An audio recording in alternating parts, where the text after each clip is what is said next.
वालेकुम students, welcome back to my channel. आज हम यूनिट नंबर 1 कंप्लीट कर चुके हैं। आज हमने स्टार्ट करना है यूनिट नंबर 2। यूनिट नंबर 2 का नाम है रियल एंड कम्प्लेक्स नंबर्स। ठीक है, अब हमने ये स्टार्ट करना। उससे पहले हम कुछ चीज़ों का अपने कॉन्सेप्ट्स क्लियर कर लेते, जैसे कि natural numbers, whole number, real number, rational numbers and irrational numbers. Natural numbers क्या होते हैं? नेचुरल नंबर्स मीन्स कुदरती नंबर जो हम काउंटिंग के लिए यूज़ करते हैं, जैसे 1 2 3 4 up to so on. And whole number कौन से होते हैं? वो नंबर जो 0 से स्टार्ट हो, 0 1 2 3 4 up to so on. Natural number और होल नंबर में क्या फ़र्क है? नेचुरल नंबर 0 से स्टार्ट नहीं होते and whole number natural number जैसे ही नंबर्स हैं जस्ट स्टार्ट होते हैं 0 से। अब अगर कोई भी स्टूडेंट जिससे नेचुरल नंबर और होल नंबर का कॉन्सेप्ट मिक्स हो जाता है, वो ये याद रखें कि कुदरती नंबर है। अगर हम किसी भी चीज़ की काउंटिंग करते हैं, स्टूडेंट्स क्लास में काउंट करें तो हम कैसे काउंट करते हैं? 1 2 3 एंड 4 5 जितने भी हैं, हम 0 से कभी स्टार्ट नहीं करते ना काउंटिंग। किसी भी चीज़ की काउंटिंग करें, अपने पास बुक्स की काउंटिंग करें स्टूडेंट्स की, तो वो नेचुरल नंबर्स है। क्यों? क्योंकि वो कुदरती नंबर है। हमारी रेगुलर बेसिस पे जो हमारी काउंटिंग है वो स्टार्ट होती है 1 से। These are natural number and whole number starting from 0। अब आ जाते हैं rational numbers and irrational numbers. Simple सी डेफिनेशन है, आप 6th-7th क्लास से पढ़ते आ रहे हैं। Rational numbers are the numbers which can be represented in the form of p by q। इसका मतलब है ऐसी वैल्यू जिसका कोई न्यूमरेटर भी है एंड डिनोमिनेटर भी है। रैशनल नंबर्स वो नंबर्स हैं जो p by q की फॉर्म में लिखे जा सकते हैं एंड इरेशनल कौन से? जो p by q की फॉर्म में नहीं लिखे जा सकते। अब हम देखेंगे terminating and non terminating decimals का कॉन्सेप्ट, फिर हमें रैशनल और इरेशनल नंबर्स का कॉन्सेप्ट भी अच्छे से क्लियर हो जाएगा। टर्मिनेटिंग डेसिमल क्या होते हैं जी? नाम से ही जाहिर है, टर्मिनेटिंग, टर्मिनेट कर देना क्या होता है? किसी की सर्विसेज एंड कर देना। जॉब से कोई टर्मिनेट हो जाता है तो क्या कहते हैं? उसकी जॉब खत्म हो गई जी, एंड हो गई है। अगर आपको टर्मिनेटिंग डेसिमल्स भूल भी जाते हैं, आगे बात याद रखें, टर्मिनेट का मतलब होता है खत्म हो जाना, एंड हो जाना। तो टर्मिनेटिंग डेसिमल्स वो होंगे, वो फ्रैक्शन जिन्हें हम सॉल्व करेंगे, हमारे पास रिजल्ट में जो आंसर आएगा डेसिमल प्लेसेस, वो आंसर एक लिमिटेड स्पेस पे एंड होगा। जिस तरह 15/2 को अगर हम सॉल्व करें, दिस विल बिकम 7.5। अब ये देखो, एक इसकी लिमिट है ना, यहाँ पर आके स्टॉप हो गया। अगर 725 को डिवाइड करें 100 से, ये आ जाएगा 7.25। These are terminating decimals. अब नॉन टर्मिनेटिंग डेसिमल्स कौन से होते हैं? वो डेसिमल जो जिनका आंसर एक लिमिटेड टाइम तक नहीं जाता, जो कि मजीद सॉल्व हो सकता है। जिस तरह 1/6 है,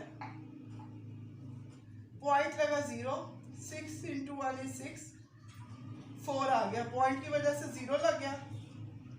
6 इंटू 6 इज 36, 4 आ गया, पॉइंट लगा हुआ उसकी वजह से 0, 6 इंटू 6 इज 36, फिर 4 आ गया, पॉइंट की वजह से 0 लग गया, 6 इंटू 6 इज 36, फिर 4 आ गया। अब ये हमें लग रहा है कि ऐसे ही चलता जाएगा। अब ये आंसर क्या है? 0.16666 अप टू सो ऑन। इसका मतलब है ये जो 6 है रिपीट होता जा रहा है, ये आगे चलता जा रहा है। ये नॉन टर्मिनेटिंग है, ये एंड नहीं हो रहा किसी एक पॉइंट पे। इसी तरह 2/9 है, ये भी नॉन टर्मिनेटिंग है।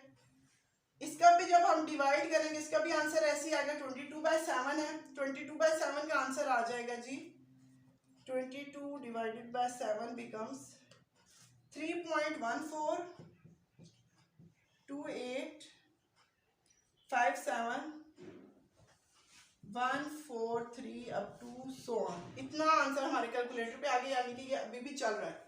2/9 का हमारे पास आंसर आएगा। 2/9 becomes 0.22। This is equal to, मैं आपको आंसर बता रही हूँ इस वजह से क्योंकि इनका एक कॉन्सेप्ट है, अलग से मैं आपको समझा सकूँ। 1/6 का आंसर आया 0.166666 अप टू सो ऑन। इसका मतलब है 6 रिपीट हो रहा है। 2/9 का आंसर आया 0.222। इसका मतलब है 2 ही आ रहा है, खाली 2 रिपीट हो रहा है। ये नॉन टर्मिनेटिंग है, जो एंड नहीं हो रहे डेसिमल्स। जिन फ्रैक्शंस को हम सॉल्व करें, डेसिमल प्लेसेस एंड नहीं हो रही। 22/7 का आंसर है 3.142857143 अप टू सो ऑन।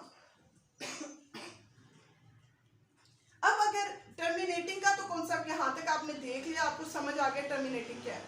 अगर नॉन टर्मिनेटिंग के आप आंसर्स पे गौर करें, इस आंसर को देखें, इस आंसर को देखें, इस आंसर को देखें, आपको कुछ ना कुछ डिफरेंस लग रहा होगा। ये किसी और टाइप के नॉन टर्मिनेटिंग है, ये किसी और टाइप का नॉन टर्मिनेटिंग है। क्यों? है तो तीनों नॉन टर्मिनेटिंग, लेकिन ये रिपीट हो रहा है, ये नॉन रिपीटिंग है। इरेगुलर कोई भी रैंडमली हम नंबर इसमें आ रहा है, रैंडम नंबर्स हैं, ये भी रिपीट हो रहा है। अब हमारे पास नॉन टर्मिनेटिंग की टाइप, जब नॉन टर्मिनेटिंग हो,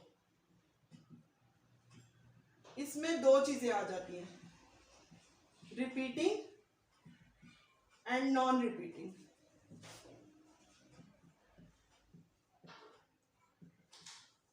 इसे रिकरिंग भी बोलते हैं, रिकरिंग इन नेचर बोलते हैं, इसे नॉन रिकरिंग इन नेचर बोलते हैं।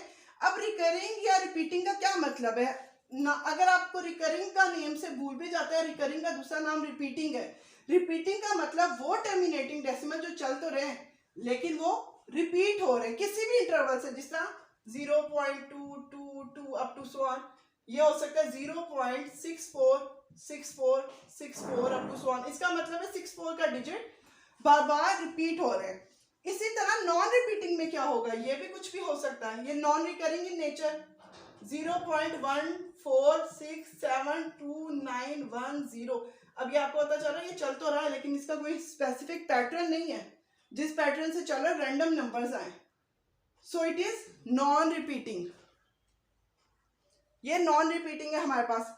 अब ये recurring and non recurring nature, एक हमने टर्मिनेटिंग देख लिया डेसिमल्स।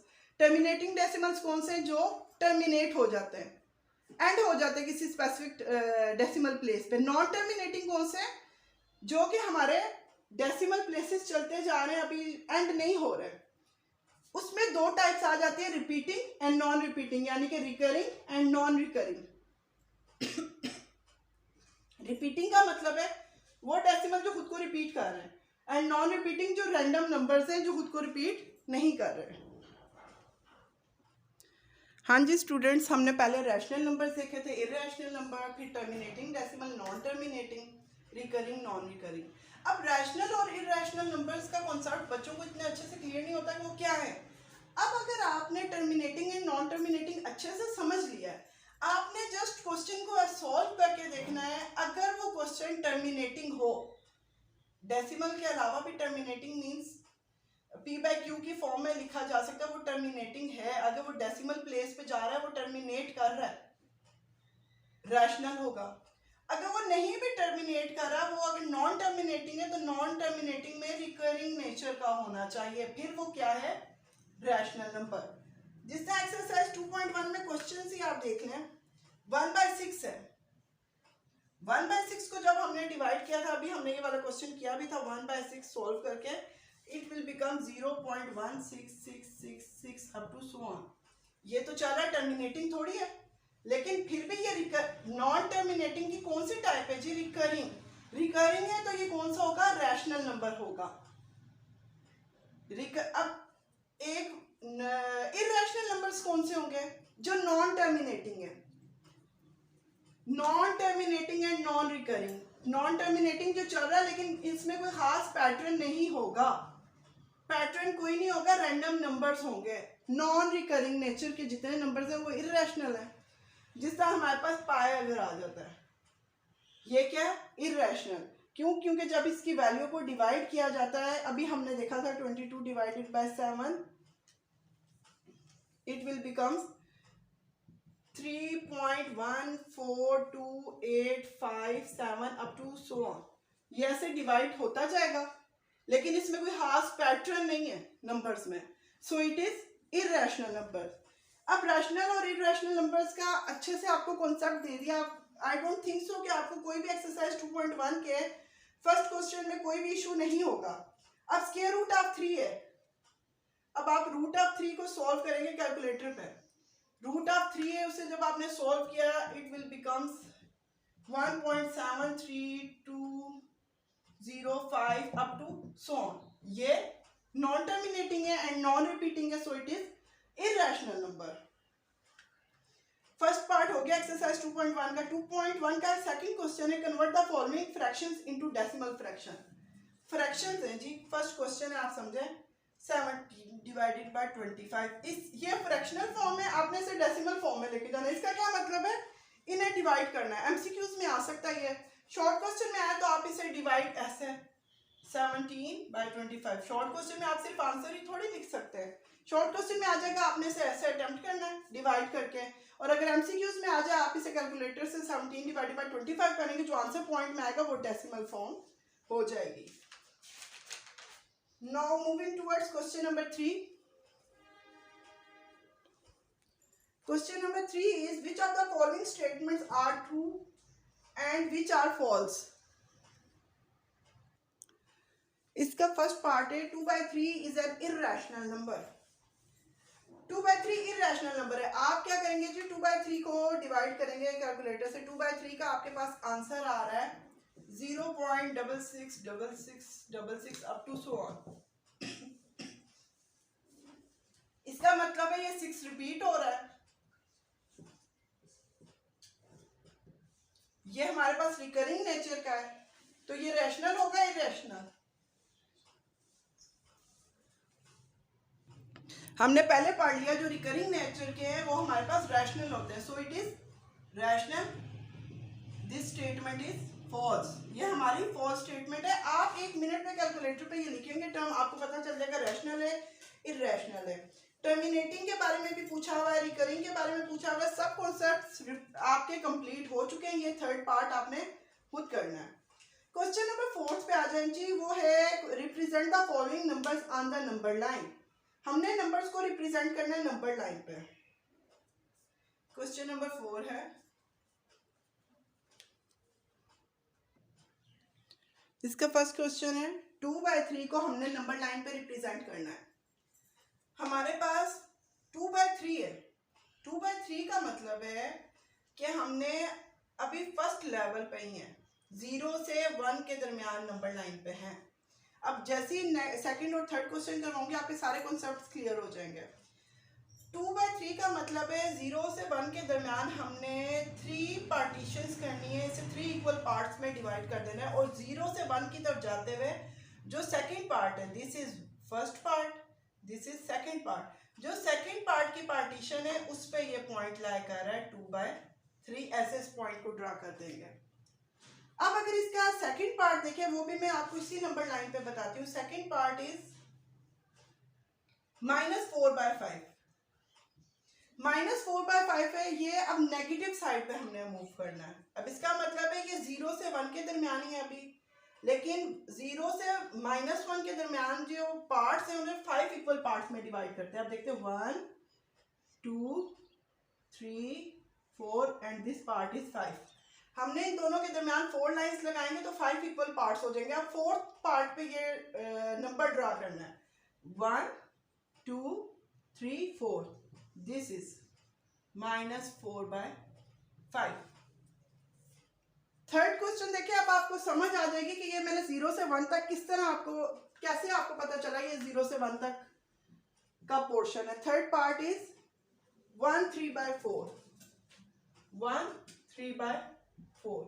अब जी इसका मतलब है एक पार्ट कंप्लीट हो गया, नेक्स्ट पार्ट का 3/4 पार्ट। इसलिए मुझे जब 3/4 अलग था, ये 2/3 अलग था, मुझे पता चल गया ये अभी फर्स्ट पार्ट कंप्लीट नहीं हुआ, 0 से 1 तक का डिस्टेंस है। अब इसमें से हमें साफ पता चल रहा है 1 + 3/4 कि फर्स्ट पार्ट कंप्लीट है, 3/4 था सेकंड पार्ट। 0 -1, ये आ गया 1 एंड दिस इज 2। 1 तक कंप्लीट है। जो सेकंड पार्ट है उसमें 3/4 हमने ड्रा करना है, तो कैसे करेंगे, 1 से 2 तक का जो डिस्टेंस है, 1 से 2 तक, पहले 0 से 1 पे जाते थे, 1 कंप्लीट है, सेकंड के 4 पार्ट करने हैं, 1 2 3 एंड दिस इज फोर्थ। जब फोर्थ पार्ट करने हम 3 लाइंस लगाएंगे, 4 पार्ट्स बन जाएंगे, जिस तरह 1 2 3 4 पार्ट्स बन गए। अब 3/4 ड्रा करना है, दिस इज 1 2 3 3/4। अगर इसे देखा जाए कंप्लीट लिखे 1 3/4, ये ड्रा हो गया। अब बाकी आप इन क्वेश्चंस की प्रैक्टिस खुद से करें। नाउ नेक्स्ट क्वेश्चन इज, उसके बाद give a rational number between 3/4 and 5/9। 3/4 है एंड 5/9 है, इनके दरमियान हमने जी रैशनल नंबर बताना है। Question number 5। अब हमें पता है दो नंबर्स का क्या मिडल वैल्यू निकालने के लिए हमें उसका मीन फाइंड करना होता है। अब मीन फाइंड करने का क्या मतलब है, इन दोनों नंबर्स के सम को 3/4 प्लस 5/9 डिवाइडेड बाय 2। अब हम इस दो टर्म्स में फ्रैक्शन में ऑलरेडी इसके साथ नीचे डिवाइड करें, इससे अच्छा हम डिवाइड का सिंबल लगा के 2 लिख देते हैं। इसका यही मतलब है डिवाइड हो रहे हैं। अब इन दोनों को तो एलसीएम लेके सॉल्व करेंगे। 4 और 9 का एलसीएम क्या आ जाएगा जी 36। किसी को अगर एलसीएम में इशू है वो मुझसे पूछ सकते हैं, मैं दोबारा से करवा दूंगी, कंप्लीट एलसीएम की वीडियो बना दूंगी एक। 4 को किससे मल्टीप्लाई करें, 36 हमें मिलेगा। 4 इंटू 9, 3 इंटू 9 इज 27 प्लस 9 को किससे मल्टीप्लाई करेंगे, 36 बनेगा। 9 इंटू 4, इसका मतलब है जो 4 टर्म आएगी, जो ये जो ऊपर इसकी टर्म है 9 के ऊपर जो टर्म है 5, इसके साथ मल्टीप्लाई हो जाएगा तो क्या हो जाएगा 20। अब ये जो डिवाइड हो रहा है इसे हम मल्टीप्लाई के साइन, अब डिवीजन के सिंबल को, डिवीजन के बाद जो चीज़ होती है, अगर डिवीजन को हम मल्टीप्लिकेशन के सिंबल में चेंज करें तो नेक्स्ट टर्म का रेसिप्रोकल ले लेते हैं। अब 2 का रेसिप्रोकल क्या हो जाएगा 1/2। रेसिप्रोकल का क्या मतलब है, रेसिप्रोकल का मतलब है कि इस नंबर को हमने उल्टा दिया, तो 2 के नीचे कोई टर्म नहीं है, इसका मतलब है 2 के नीचे 1 हो गया, इसे उल्टाया 1/2 हो गया। इन दोनों को ऐड करेंगे बन जाएगा 47/36 मल्टीप्लाई 1/2। अब कटिंग उस सूरत में पॉसिबल है अगर यहाँ की वैल्यू से कट हो जाएगी, यहाँ की वैल्यू से कट हो जाएगी, आपस में कट हो। ये इस एक्सिस पे हम लोग कटिंग नहीं करते। अब ये 36 और 47 ये आपस में कट नहीं हो रहे किसी भी टेबल से। 47 इंटू 1 इज 47, 36 इंटू 2 इज 72। अब इन दोनों के का मिडल हमें नंबर मिल गया 47/72। ये क्वेश्चन सॉल्व हो गया। क्वेश्चन नंबर 6 पे आज express the following recurring decimals as the rational number. अब हमने रिकरिंग, हमारे पास ये जो रिकरिंग डेसिमल्स हैं इन्हें हमने रैशनल नंबर में चेंज करना है। रिकरिंग डेसिमल कौन से होते हैं मैंने पहले ही बता दिया था। रिकरिंग का क्या मतलब है, जो रिपीट हो रहे हैं। जिस तरह 0.5 के ऊपर ये 12 है, ये इसका क्या मतलब है जी, ये बता दें। रिकरिंग डेसिमल इसका मतलब है ये इक्वल है 0.5555 अप टू सो ऑन। हम 4 5 लें या 5 ले लें, ये जिस भी नंबर के ऊपर ये इस तरह ये सिंबल लगा हुआ है, इसका मतलब है इस नंबर को अब हमने रिपीट करते जाना है। ठीक है, ये रिकरिंग डेसिमल है जो रिपीट होता रहता है, नॉन टर्मिनेटिंग होता है लेकिन ये रिपीट होता जाता है। इसे हमने चेंज करना है रैशनल नंबर में। रैशनल नंबर का क्या मतलब है जी, p/q की फॉर्म में लेके जाना है। सबसे पहला हमारा स्टेप है, हमने करना है solution. Let x is equal to 0.5।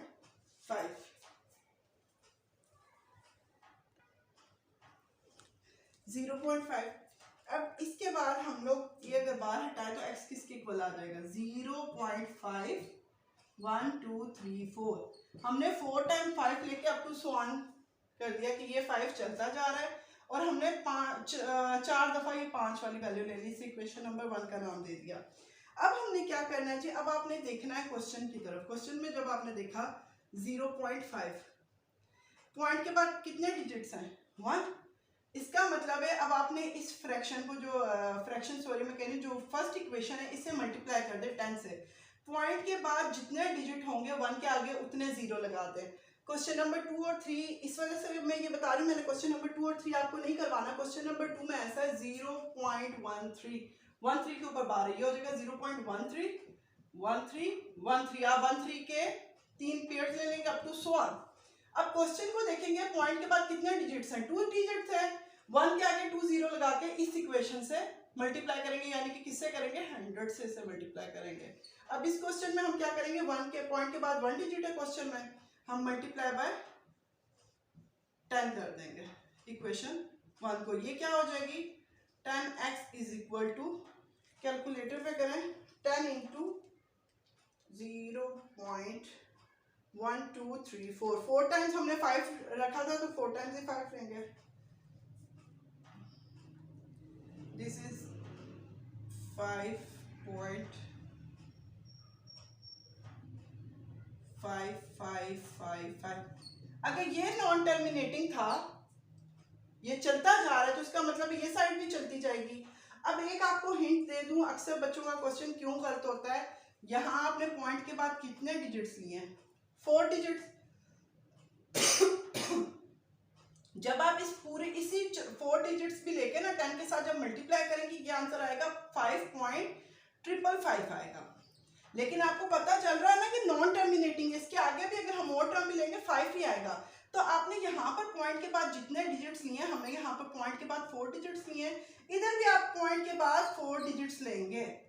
अगर आप 3 या 5 डिजिट्स ले लेंगे, आगे जब सब्ट्रैक्शन करेंगे आपका आंसर गलत आ जाएगा। ये आपने लाजमी जहन में रखना है कि यहाँ पॉइंट के बाद आप जितने डिजिट्स ले रहे हैं, जब उसे 10 से मल्टीप्लाई भी करेंगे आपने उतने ही डिजिट्स लेने हैं। अब आप लोगों ने इक्वेशन 1 को सब्ट्रैक्ट कर देना, सब्ट्रैक्टिंग इक्वेशन 1 फ्रॉम 2। फ्रॉम का मतलब है फ्रॉम के बाद जो लिखा हुआ है उस इक्वेशन को पहले लिखें। अब ये वाली साइड इसमें से माइनस होगी, 10x minus x is equal to 5.1234, count करके लिखना है, माइनस 0.1234। पॉइंट के बाद जितने डिजिट इसके आपने लिए उतने ही आपने इसके भी लेने हैं, ठीक है। अब टू सॉन बेशक लिख लें कैलकुलेटर पे, आपने जितने डिजिट इसके लेंगे उतने इसके लेंगे, आपका आंसर बिल्कुल ठीक आ जाएगा। ये हो जाएगा हमारे पास 9x इज इक्वल टू, जब इसे आप माइनस करेंगे ना ये रिजल्ट बन जाएगा 5। 5.4 टाइम्स 5 माइनस 0.4 टाइम्स 5 रखेंगे कैलकुलेटर पे, लिखेंगे तो ये आपका आंसर 5 में आ जाए, 5 आ जाएगा। अब x हमने फाइंड करना है ना, तो x इज इक्वल टू 5/9। क्यों? क्योंकि 9 हमारे यहाँ x के साथ मल्टीप्लाई हो रहा है, जो अननोन होता है उससे हमने अकेला करना होता है, उसे सॉल्व करना है, तो उसके साथ 9 मल्टीप्लाई हो रहा है, दूसरी साइड पे आके डिवाइड हो जाएगा। सो इट इज रिक्वायर्ड नंबर, ये हमारा रिक्वायर्ड रैशनल नंबर है। ये वो रैशनल नंबर है जिसे हम सॉल्व करेंगे, हमारे पास ये आंसर आ रहा है 0.5।